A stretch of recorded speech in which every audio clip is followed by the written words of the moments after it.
Imagine this, you're standing at one place and your friend tells you, there's a treasure 50 kilometers away from here. Exciting, right? But which way should you go? It could be here, there, or anywhere around you. You also know the distance, not the direction. This is one-dimensional information called a scalar quantity.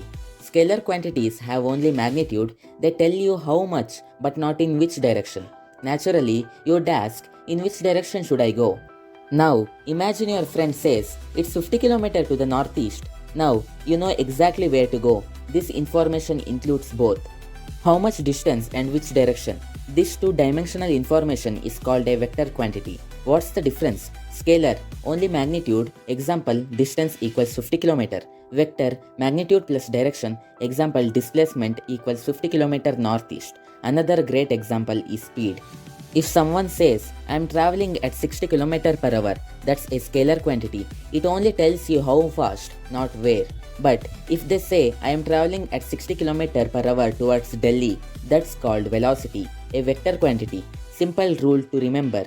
Scalar quantity, magnitude only. Vector quantity, magnitude plus direction. Let's see another case. If someone says, the temperature changed by 2 degrees, you don't know if it increased or decreased.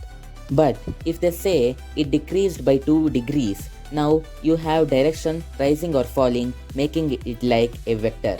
Scalars, distance, speed, mass, temperature. Vectors, displacement, velocity, force, acceleration. As you go deeper into physics, you will see scalar and vector quantities all the time. Distance versus displacement, speed versus velocity, mass versus weight, and more. Alright, now you know the difference between scalar and vector quantities. It's all about number alone, scalar, simple, numbers plus direction, vector, more specific. Stay tuned for more.